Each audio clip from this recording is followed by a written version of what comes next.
Hello friends, আজকে আমি চলে এসেছি লাউ পাতায় মাছের পাতুরি কিভাবে বানাবো সেই রেসিপিটা নিয়ে।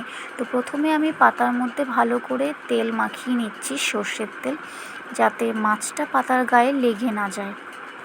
তো এইভাবে তোমরা ভালো করে মাখিয়ে নেবে। তারপরে আমি মাছ নিয়ে নিয়েছি, আমি পেটি নিয়েছি, তোমরা চাইলে ছোটো মাছও নিতে পারো, সব রকম মাছ দিয়েই বানানো যায়।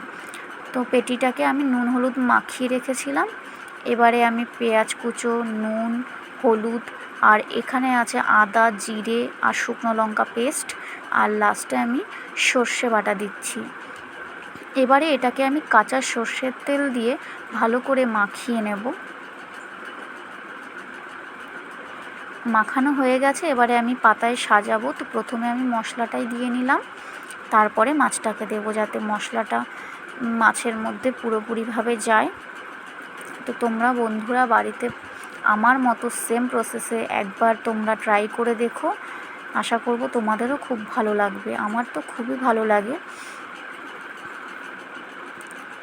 তো দেখো আমার মাছটাকে প্রায় সাজানো হয়ে গেছে। এবারে আমি এই মাছটাকে এই লাউ পাতাটাকে দিয়ে ফোল্ড করে ভালো করে মুড়ে সুতো দিয়ে বেঁধে নিয়েছি। এবারে আমি কড়াতে সাদা তেল দিয়ে এই লাউ পাতায় যে মাছটাকে সাজিয়েছিলাম সেটাকে এপিট ওপিট করে হালকা আঁচে ভাজবো। অবশ্যই এটাকে ঢেকে রাখতে হবে খানিকক্ষণ, কারণ যাতে ভেতরের পুরো মাছটাও ভালোভাবে সেদ্ধ হয়, মশলাটাও যেন ভালোভাবে মিশে যায়। তো কম আঁচে একদম তোমরা ভালো করে এপিট ওপিট করে ভেজে নেবে, যাতে একটু পাতাটা পোড়া পোড়া হয়। তো দেখো আমার পাতুরিটা প্রায় রেডি। তো কি সুন্দর হয়েছে দেখতে। এইভাবে তোমরা বাড়িতে ট্রাই করে দেখতে পারো, আশা করব তোমাদেরও ভালো লাগবে।